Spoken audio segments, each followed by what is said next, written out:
दिसतोय ग भीमराज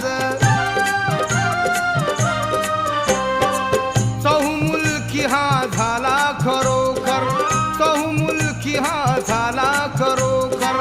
कार्याचा गवगवा त्याच्या कार्याचा गवगवा